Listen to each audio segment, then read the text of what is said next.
Hi, everyone. Welcome to our peer learning session, Insper Metricis workshop.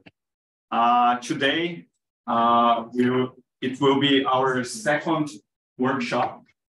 The main objective from our forum today is exchange and experience and best practices in monitoring and assessing social environmental impact.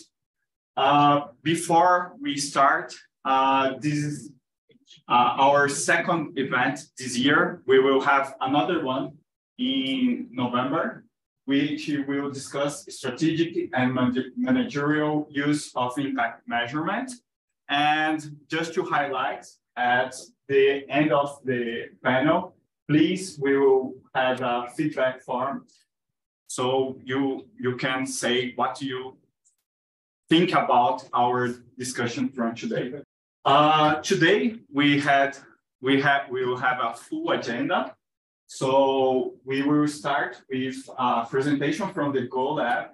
So Mara will say some words about our partnership with the Go Lab. After that, we will have a presentation from Ricardo Paes Barros, known here in Brazil as PB, and Flavia Tinelli. Thank you very much, Ricardo and Flavia, for joining us today. And we will have a 15 minutes Q&A, and we will finish the event. So this is an event co-hosted with the Go Lab. So Mara Airoldi is the academic director from the Go Lab. She leads a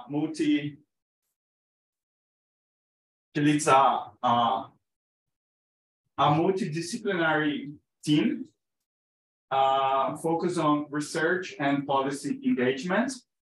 And she has 2 decades experience in connecting academic and practitioners. So Mara, could you please join us and give some words about our partnership? Thank you very much. Thank you, Georgie. I'm very grateful for you to organize this event, and I'm very happy to be here. As Georgie was saying, I'm the academic director at the Government Outcome Lab at the University of Oxford. And I would like to say a big thank you to the Children Investment Fund Foundation, who is financially supporting this partnership. What is this partnership about? At the Go Lab, why we are there, what drives our work is our passion to finding out better ways, learn about better ways to achieve social outcomes, in particular, exploring the values of outcome-based partnership, outcome-based contracts. Do they help us achieving better social outcomes? Is the cost worth the benefits? What can we learn from past experiences? And what we do in practice is consolidate data and evidence and maintaining a knowledge infrastructure so that practitioner and researcher can learn from past experiences and connecting with each other. And how we are doing this, what is unique about this collaboration is that we really believe in the power of a distributed network of data stewards. So at the Go Lab, there is a particular initiative called Indigo that focuses on collating and consolidating data and evidence on outcome-based contracts.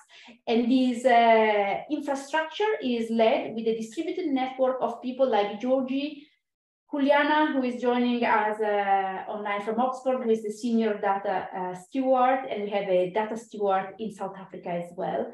This network is in its infancy, but we are testing ways to make sure that learning comes as close as possible to what is generated and is shared with the local community. So events like these are the events where we take stock on what are the key lessons that we want to share locally and globally. Thank you for having me, Georgie. Thank you very much, Mara. And now we will start our discussion about defining and focusing the target populations. Today, we are pleased to have Ricardo Paes Barros, PB, who is a professor here at Insper He holds a PhD in economics from the University of Chicago. He was Undersecretary of Strategic Actions at the Secretariat for Strategic Affairs of the Presidency of the Republic.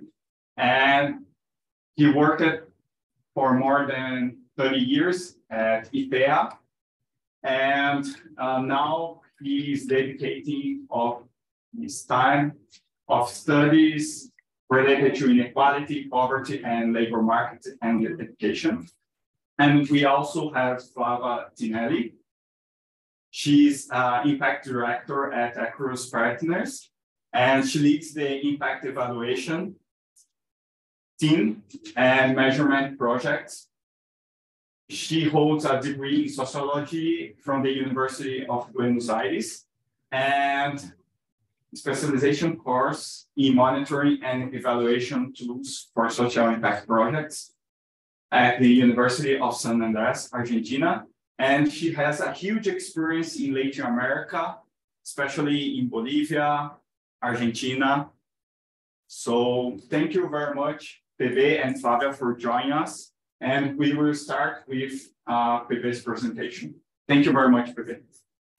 Thank you. Where are you? Can we hear? Okay. You choose. Okay. So,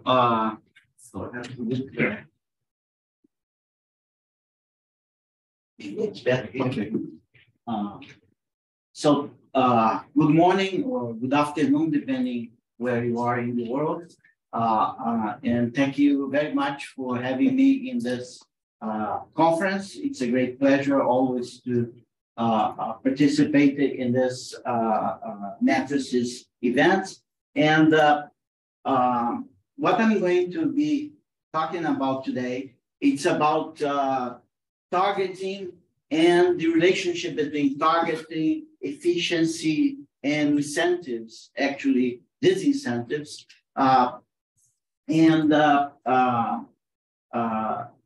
have to ask you for sorry that I haven't translate everything in my graphs, but I think the presentation, I think I translate enough so you can follow, and it's essentially a bunch of graphs. So if you understand the graph, that would be okay. It was not, it was my fault that I forgot that this would be in English. I thought that this would be in Portuguese, but people advised me many times, I just forgot. Sorry for that. Okay, but anyway, so the first thing is to talk about why targeting brings efficiency. So why we target the poor. So let's start with this question about why we target the poor. Well, we target the poor because of essentially the diminishing marginal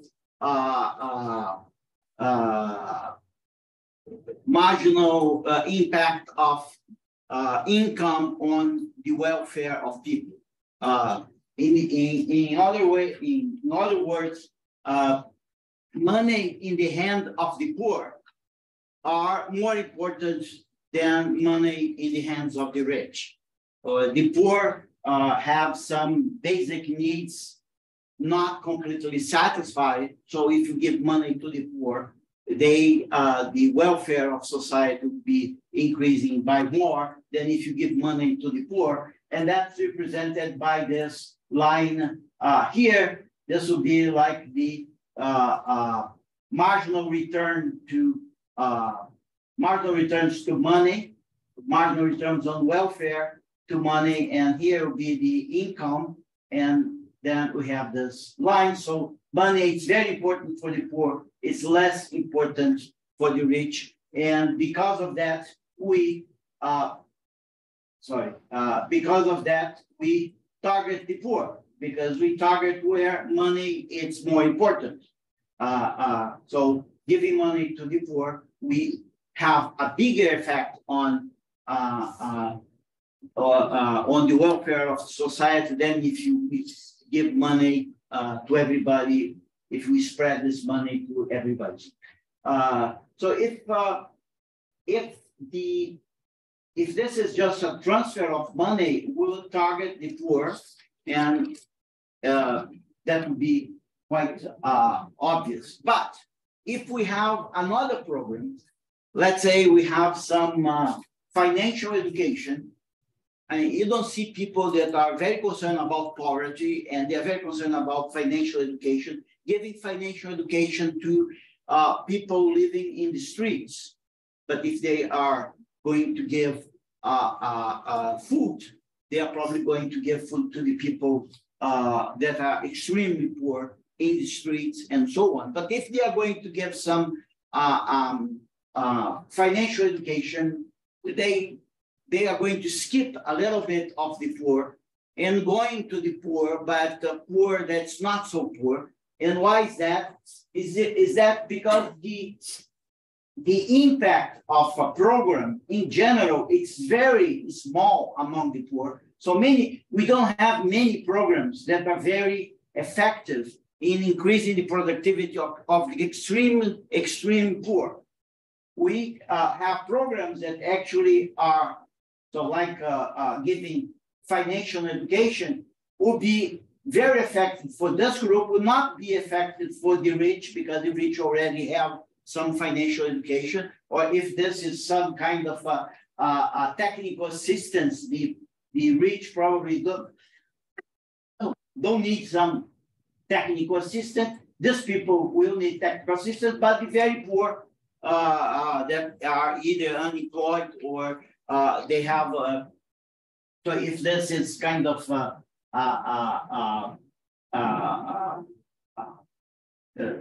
assistance to deal with the legislation, this guy have a small, this guy is a small entrepreneur that needs some kind of legal assistance. This guy is so informal that he doesn't need any legal assistance, just working on the streets, okay? So in this case, the targeting will be in this region. So it's not surprising that many people working with very small business, they actually, we complain in Brazil, we have something that we call SEBRAE, which is supposed to deal with very small business, but they actually don't really deal with the extreme poor. They actually deal with some people that are not that poor because they know their service will not be very effective if they try to reach the extreme poor. It's not that they don't like the extreme poor. They feel that the impact of the program will not be great in that region. So, so in this case, we go to this point, but this approach is not looking at all to the question of inequality. It's not looking at all that, let's say this guy here and this guy here, they have the same impact, but this guy's much poorer than this guy, so this guy should receive priority to this guy. So the fact that we have this line and the fact that at the end, this program is supposed to reduce poverty, we have to combine the two things. We have to say, okay, the impact on this guy is smaller, but this guy is much poorer, so I will trade off a slightly smaller impact on the poor to a higher impact on, let's say, the lower middle class. So when we combine the two, this is actually combined in a multiplicative way because you give this assistance, this will increase the income of that person. The increase in income of that person will enter the welfare function of that person. So you need the combine the effect of that action on the productivity and the effect of that gain in productivity on the welfare. So actually is the product of those two things that give this kind of green line, and this green line is kind of the combined effect of the two things, and that's why we end up targeting in this region. So actually, we the guy that's just doing financial education, you say, well, my public is this, and we kind of move that public a little bit to the poor, because but not completely, because we know that below certain level, the guy will not benefit in a sizable manner of that action. So that's why our institution, Insper, offer a lot of scholarships to relatively poor people to study here, but not the extremely poor, because we know the extremely poor cannot have the money to come to São Paulo and have other living expenses in São Paulo and so on. We would require a gigantic scholarship to bring this guy. So the standard scholarship would attract people that are vulnerable, but not all that vulnerable. And that's why we go to this green area, okay? So I just want to show this, showing that it's not always true that we have to target the extreme poor. We have also to consider which we have to look at the differential impact of the program. And if the program is not effective at all among the poor, it doesn't help to give something that's not effective for the poor to the poor. Of course, we have to design programs that are have a high impact for the very poor, but sometimes it's very hard to design those programs.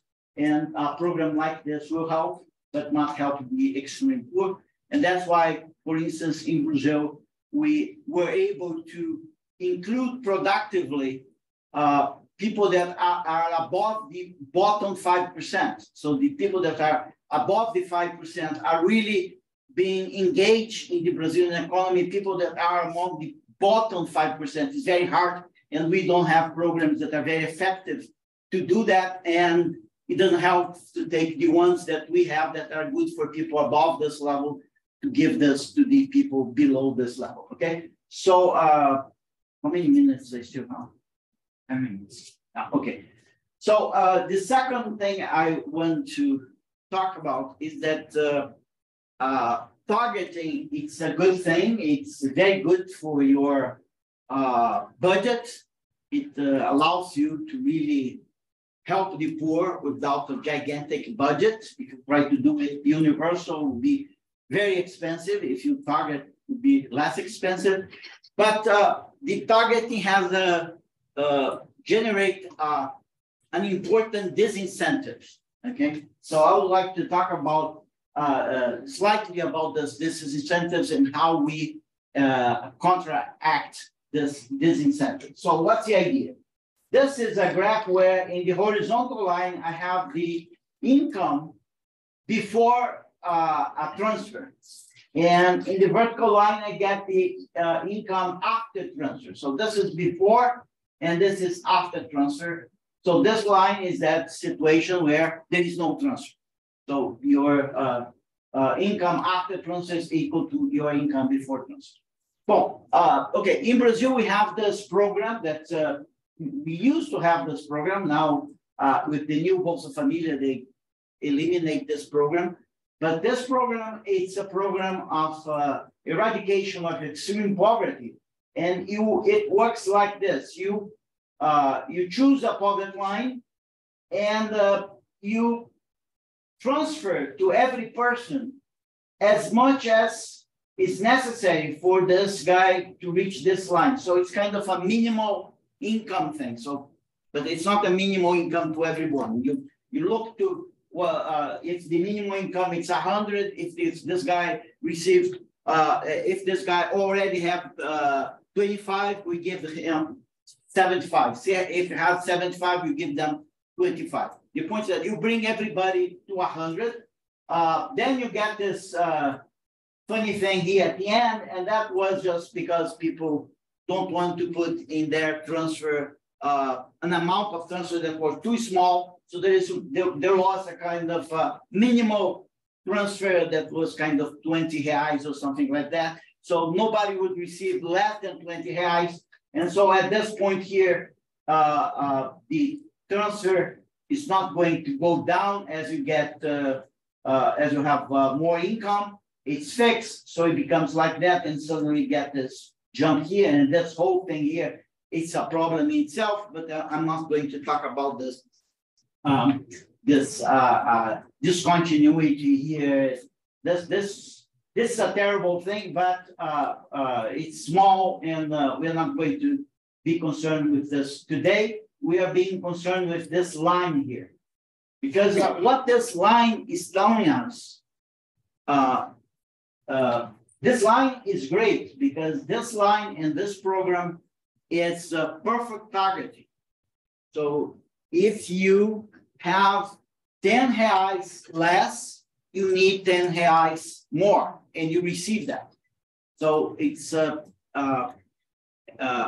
with this system, you do not change the rank of people, right? You kind of equate the income of everybody to a situation where they all have the same income. But this thing that it's, you can consider that perfect targeting, okay? This is perfect targeting. So, this is as far as you can go with targeting. You cannot reduce poverty by more than with this kind of targeting. Of course, if you measure poverty by the income gap, not by the proportion of people below the poverty line, but if you measure by a better measure of poverty, like the poverty gap, the income gap, you cannot do better than this, okay? But this has a problem. The problem here is that if I have a zero income, I receive 100. Let's say that this line is 100, okay? It's a little bit above 100, but doesn't matter. So if you have no income, you receive 100. But then if you decided to, if a friend of you is saying, no, I'm going to give you 50 as a private transfer, the Brazilian government say, great, we are going to be sharing the reduction of poverty of this family. You are going to give how much? 50. Okay, so I was giving 100. Since you are giving 50, I'm just going to be given 50. So to whom this guy that was trying to help their friends is giving the money? Actually, this guy is giving the money to the government, because this guy is giving 50 to the family, and the government is giving less 50 to the family. At the end, the family will receive 100. Now, instead of receiving 100 from the government, you're receiving 100 from, going to receive 50 from their friends and 50 from the government.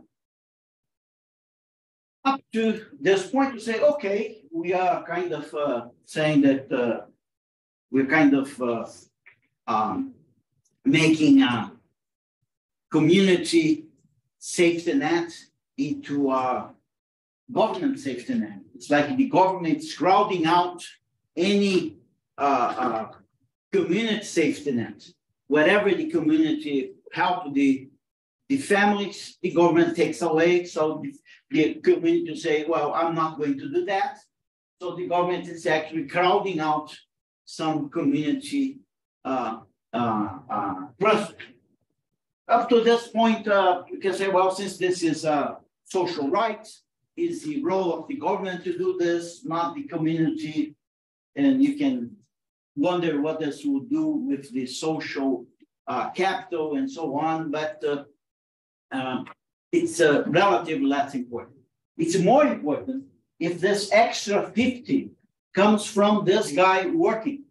So if this guy he receives 0, and then he get a job, and this job are going to give this guy 75.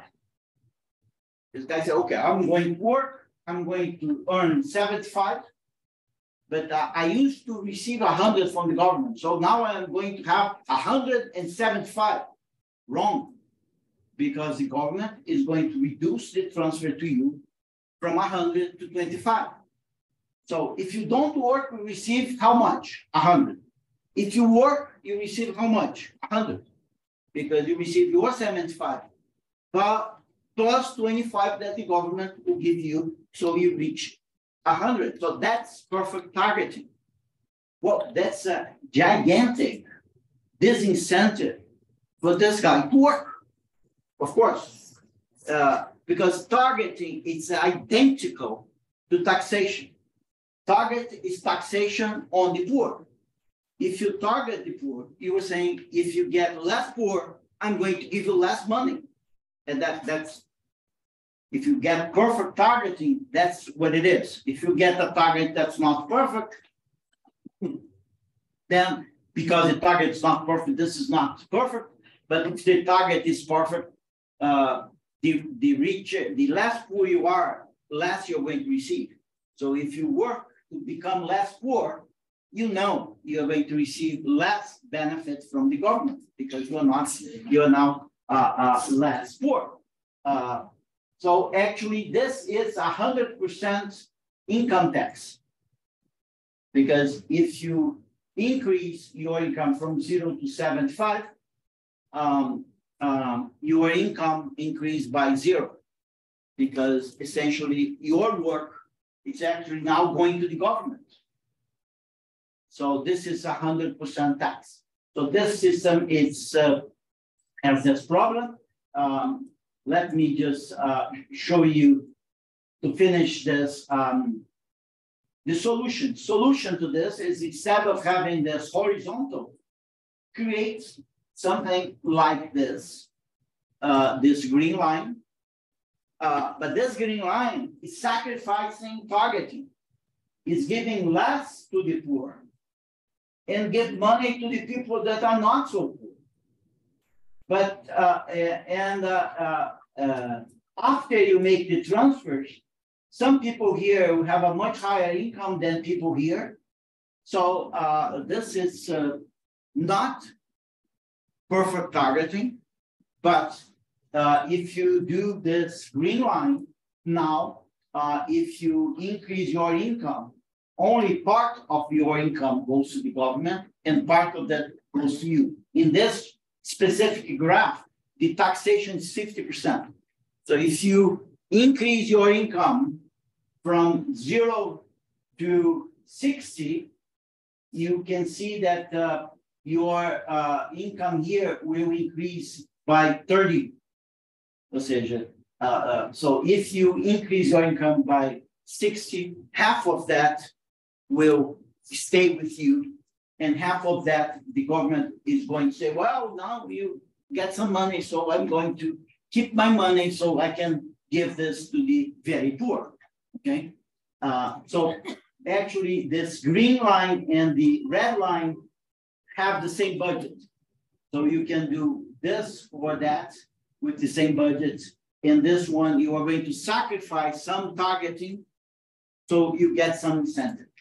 So if you are too strict on targeting, you destroy incentives for people to acquire income, because you're saying anything you get extra, I'm going to reduce the benefits.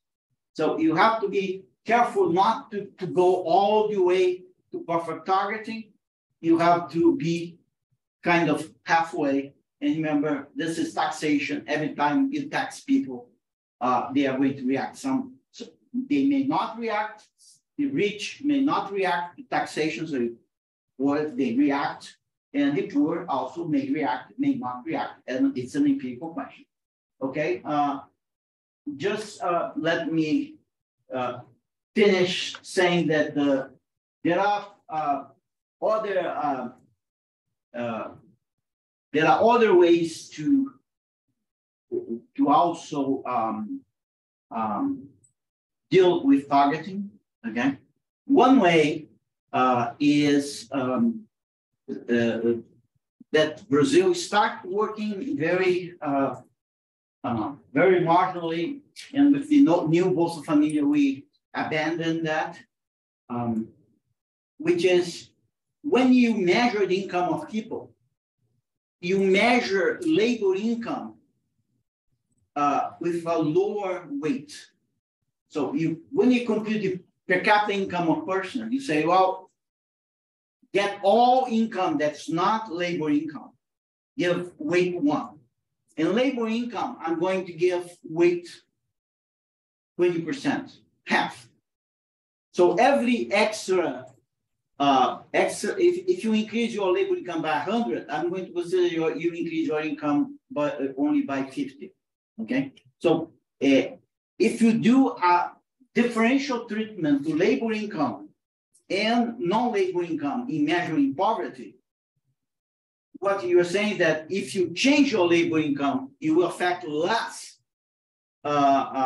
your poverty as measured by the government, so the government will reduce by less the benefits that you are going to receive.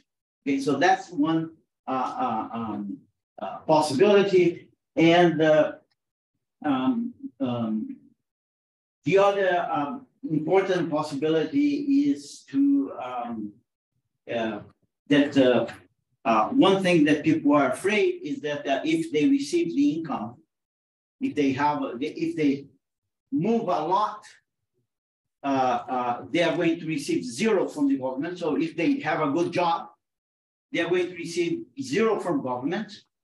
Okay, so one possibility is what the guy is afraid. The guy is going to get a good job and say, well, I have a good job. Why should I care? Well, you may care because you have a good job, but you can't be fired tomorrow.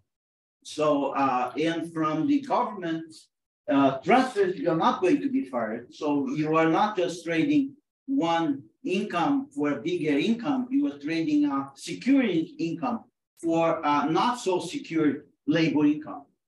So the way the government can counteract this fact that people may prefer a lower income that's secure to a higher income that's not secure is to ensure the immediate return to the original income. So if I tell you that the big problem in Brazil is that people that lose their job, they don't have a guarantee that they're going to receive all the benefits they had before. Okay, so if they, so one thing that you can do is to ensure that the day you lose your higher income, you receive again your lower income. So you get insurance against the risk of finding a better job. You are not running any risk by getting a better job, because if you get a better job, you lose that job, you get your income back immediately. Okay, so thank you very much. Thank you very much today.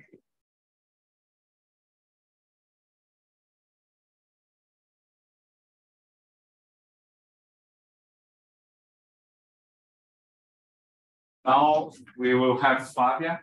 Thank you very much, Flavia. Can you join us? Yes, of course. Thank you very much for having me, and it's a pleasure to be here. And thank you also for the space for sharing all the learnings from different social impact bonds and payment by results contracts in Latin America. So I present myself. I work, as you mentioned, as Impact Director in Acrux Partners. Acrux is an impact investment firm based in Argentina, Uruguay, and the UK. So we develop investment opportunities in projects, funds, and companies that seek to generate a positive impact in society and in the environment in Latin America specifically. If we can move to the next slide, please. We work in different areas. One of the most important areas is the developing of impact investment vehicles, like outcome payment contracts, SIPs, different impact investment funds, or social and sustainable bonds. And we also work with our clients in their strategic advisory and impact management. And we work with them to help develop and diversify their sustainable impact investment strategies and also support them in developing and fostering their IMM practices. But also we develop market research and information that it's public good and also for private clients. And we work in alliance with different organizations, delivering capacity building, trainings, and different kinds of services. So if we can move to the next slide, please. Our experience working in the region comes most with developing different outcome payment contracts. For example, the first social impact bond in Buenos Aires that was developed for the government of the city of Buenos Aires. And it was a project that worked with employability of extreme disadvantaged youth. And we work there in the design and the performance management. The city of Buenos Aires ran through 2019 and 2021 and concluded with positive outcomes despite of the effects of COVID and the effects of a significant macroeconomic crisis. We had the 36% of the beneficiaries that could enter a formal job, 76% of those beneficiaries maintained that job for 4 months, and 59% maintained the job for 12 months. So considering the context, it was really positive outcomes that were achieved. And we recently concluded the feasibility and the design of an outcome payment in Costa Rica, the first of this type, working with Fundación Caricaco and with the government in the public program Empleate. And it was also focused in the employability of disadvantaged youth. But we also delivered some feasibility studies in Argentina and in Uruguay, working with refugees and displaced population, working in the education sector, working with teachers and directors of public schools. And in Uruguay, we are currently developing a feasibility study for a housing impact bond, working with the government in a very vulnerable settlement of Montevideo. So this is the background that we bring, and all the knowledge and the learnings that we could gather from these experiences. It's a good way to share with you in case you are trying to develop one of these type of contracts in your countries. So for those who are not familiar, social impact bond is a financing mechanism that enables private investors to provide upfront capital from social programs, and the returns are contingent to the achievement of predefined social outcomes. When talking about social impact bonds, much of the dialogue around this type of mechanisms is focused on the structure of the instrument or the potential to harness private capital or the roles of the different players, or for example, the metrics that will be associated with the repayment. But although this is very important, the individuals that are benefiting from these services are in the end the most important aspects of the story. So in the context of social impact bonds, defining the target population is a critical step in designing and implementing effective interventions. So here I have summarized the steps that will help you define the target population when deciding a SIP or a social impact or payment by result contract, sorry. So first you need to identify the social issue. That is usually the problem that the government or the outcome payer needs to address. So this could be from working with unemployment, homeless, recidivism, education sector, mental health, or any other social challenge where you can change a life trajectory. Then you need to analyze all the available data and research about this challenge. And here's where the first challenge is present especially in Latin America, and we're going to dive into this challenge. So you need to gather and analyze all relevant data and reason to understand better the characteristic of this population. And this could include from demographic information, socioeconomic background, geographic location, and any other relevant factors that will help you to define better the target population. Then you need to define the eligibility criteria based on all this information and research, and establish specific criteria for individuals or groups that must meet this considered criteria to be considered as part of this target population. So these criteria could include factors such as the age of the group that you are trying to reach, the income level, the employment status, the educational level, or things that had to do with health if you are working in that area. Then you need to quantify the target population and estimate the size of this group that meets the eligibility criteria. So this will help you understand the scale of the intervention and the needs that you have and the potential of impact that you're having with this program. It's very important to pay special attention to vulnerable and marginalized groups that might be disproportionately affected by this social issue. So you must ensure that the CIV intervention addresses their unique needs, and you're reaching the correct group and the population that it's most in need of your intervention.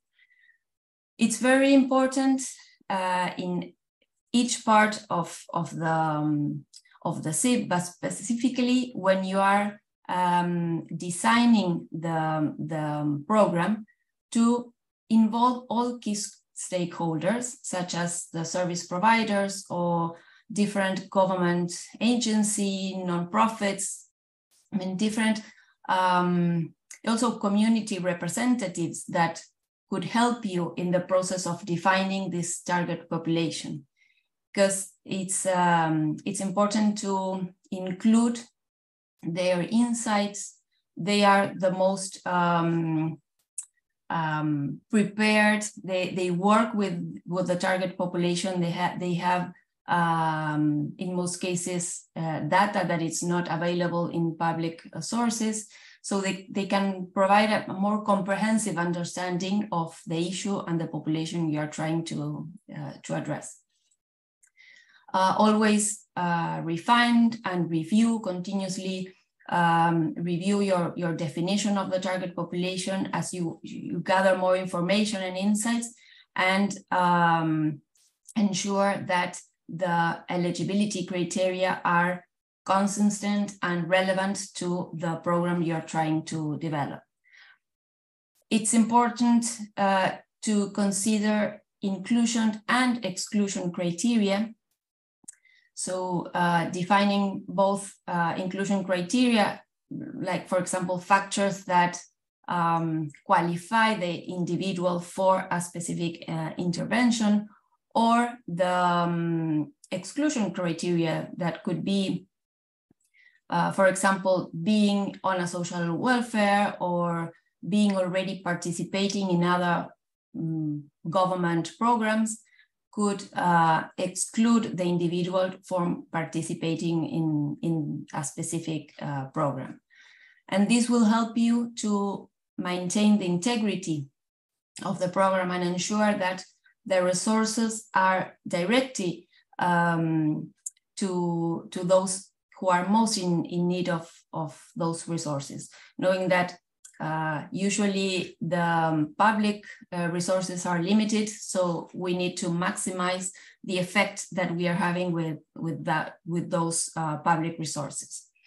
And also the correct defining of the outcome metrics that will be linked to the characteristics of this target population.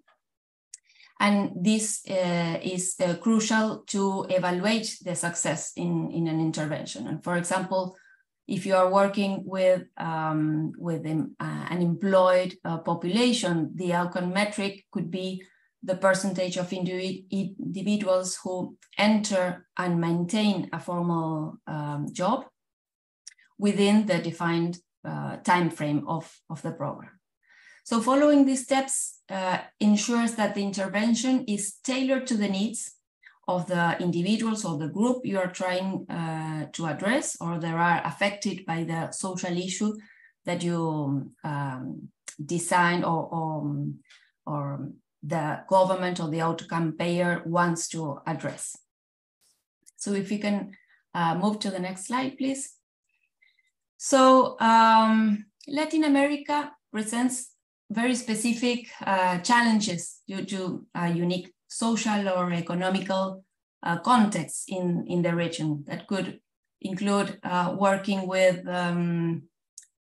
different levels of economic development, working with rural or urban regions, working with indigenous populations, or with informal economies. A substantial portion of economic activity in Latin America occurs under an informal sector. So it could be difficult to assess income levels or employment status.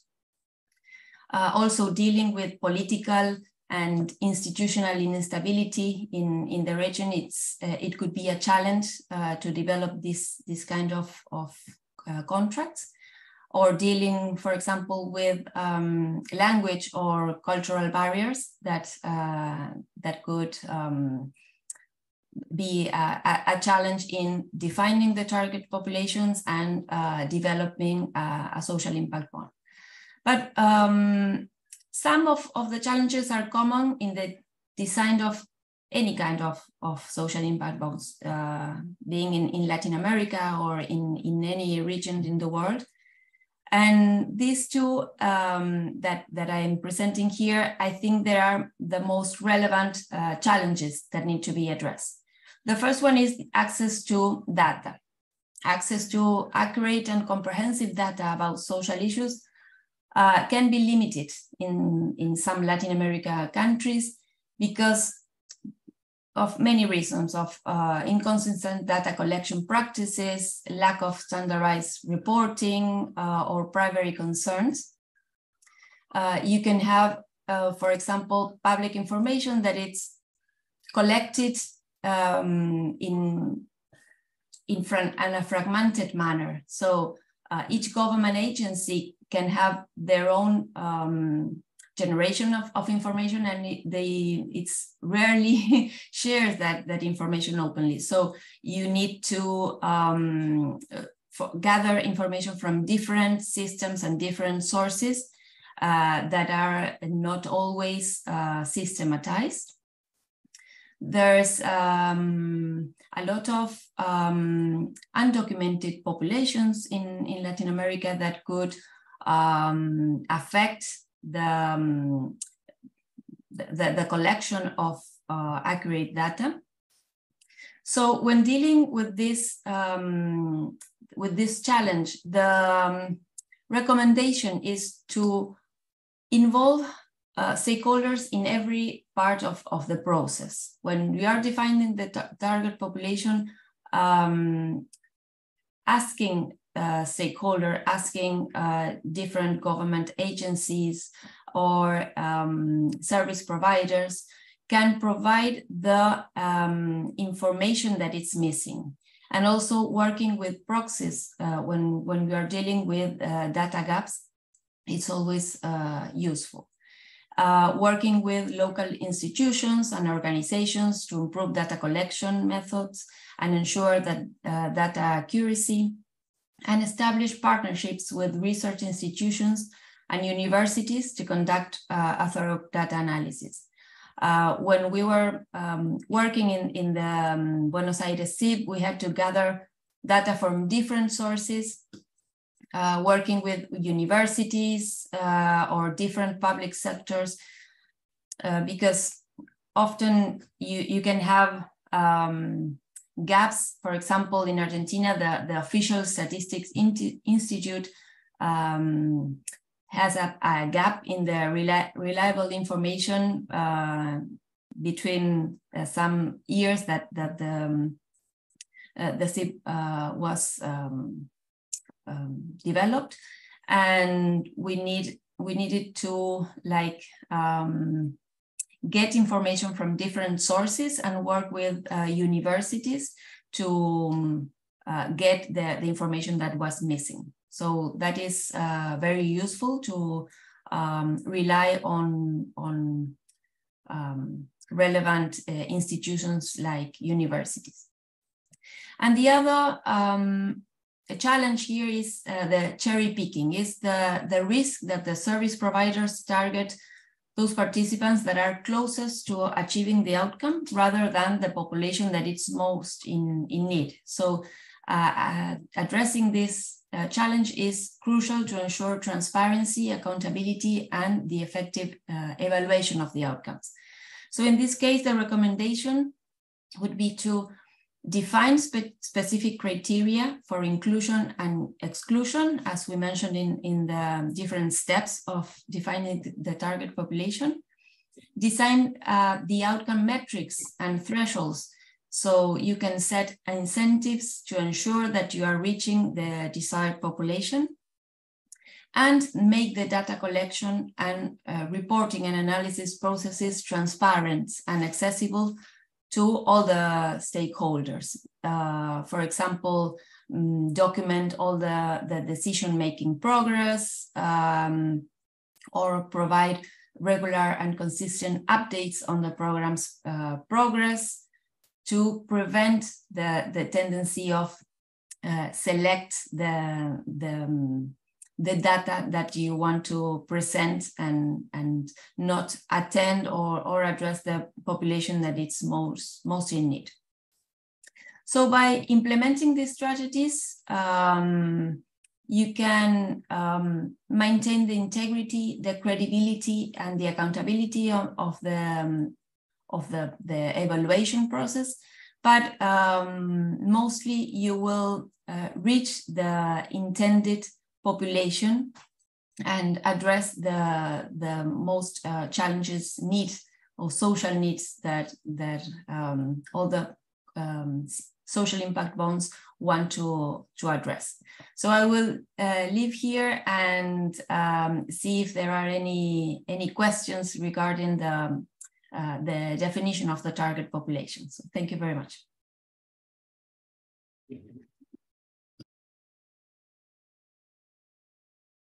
Thank you very much, Fede and Flavia, for all the presentation. And we have more 5 minutes, so if someone have any questions, please let me know. Okay. Can you speak loud? I will try. Okay. It's possible to hear me? Yes. Okay.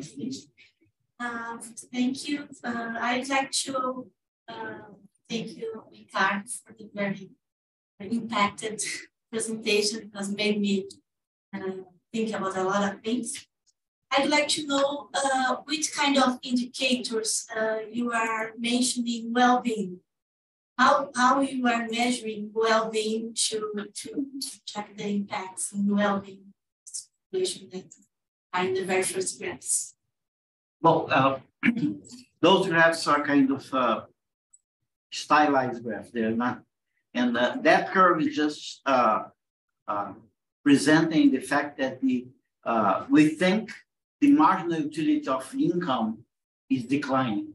So with the main reason why we care about inequality is because they think that if we take some money from the rich, the welfare will go down a little bit. And if we give that same amount of money to the poor, the welfare of the poor will increase a lot. Okay? So I was just kind of picturing this idea in that graph, but that is not, there's no actual data behind those graphs, just stylized graphs. And that curve captured this idea that we take some money from the rich, the guy was going to buy some superfluous good, and we give to the poor, and the poor is going to spend on food and something like that. That would be more important. So that's why redistribution of income matters.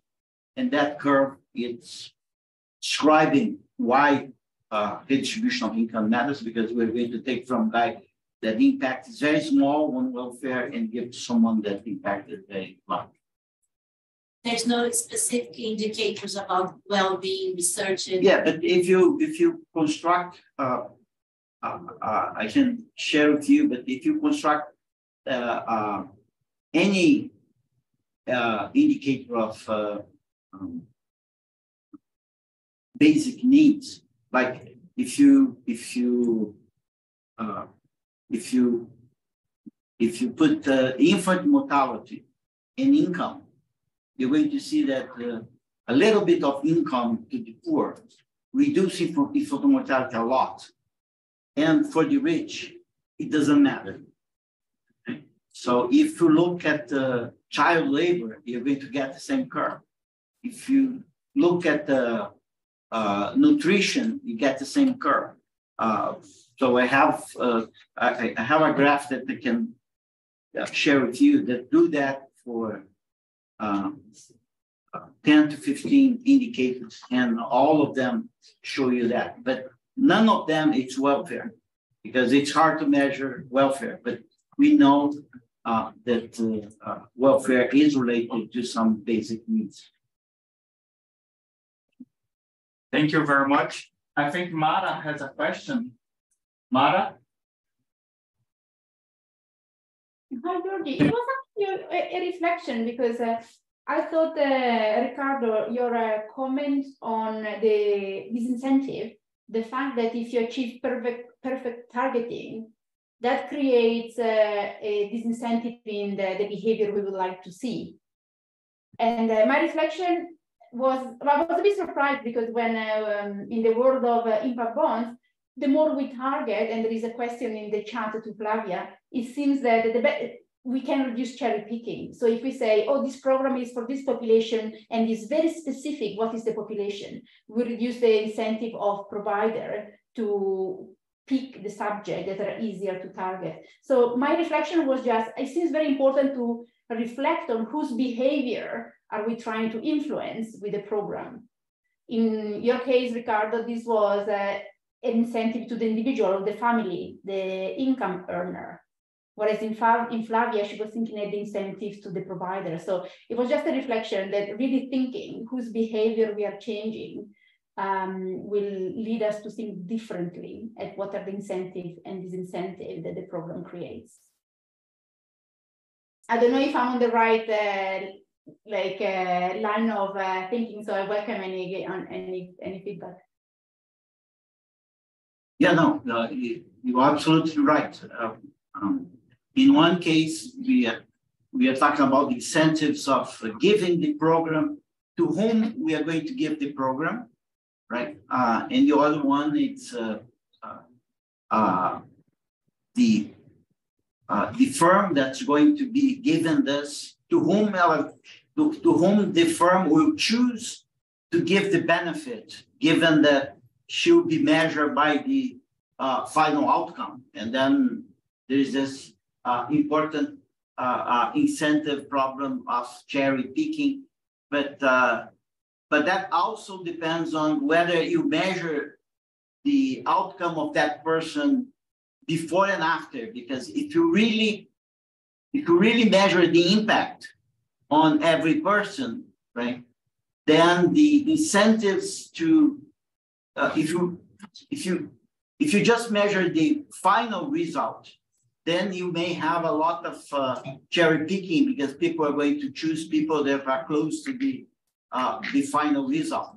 But if you really measure the value added, or if you really measure the impact, then the firm will have the incentive to pick people where the program have the highest impact. And then it's similar to what I was mentioning here. So if you really measure the impact of financial education, then the firm that is providing financial education will look for people that will be mostly affected by the financial education, if you are really measuring the impact. So in this sense, the incentives will be aligned if you really measure the impact. If you just measure the final knowledge about financial things, then the firm will choose people that already know a lot and don't know a little bit, so that they can reach this final result. So it depends on if you are, what we're measuring, it's the real value added, it's the real impact, or if you're just measuring the final result. If you're just measuring the final result, you are very susceptible to cherry picking. If you are really measuring the value added, you may be given the incentives to the firm not to look for the very poor people. The firm will look for people that will be most affected by the program, and that from the efficiency point of view may not be a bad idea. As I show in that graph, will be kind of the yellow curve in that graph. And you have to probably induce the firm a little bit towards the poor. But you're right that it's a very different thing targeting from the point of view of the people and targeting from the point of view of the firm that's operating the program. Flavia, do you want to add something? Yes, thank you. Well, I agree with Vivi and also with Mara. It's different if you are dealing with service providers that are the ones who need to engage with the target population and the beneficiaries directly. So in that case, the incentives set in the correct defining of the outcome metrics and the eligibility criteria is crucial to prevent the cherry picking. But as Vivi was saying, when we are dealing with money transfer from government, it's a different approach. But as some of the questions that were in the Q&A, the more you specify the eligibility criteria, the less risk you have of cherry picking from the service providers. So that is, I think it's crucial when designing a social impact bond. Thank you very much, Flavia. I'm sure that we could stay a long time here discussing defining and focusing target population, but due to the time limit, I would like to thank Pepe, Flavia, and Mara, and all the team who supported us in this workshop. We had a feedback form, so thank you very much for all you for joining us, and thank you all, and see you in November. Thank you very much for all that are here and online. Thank you. Thank you very much.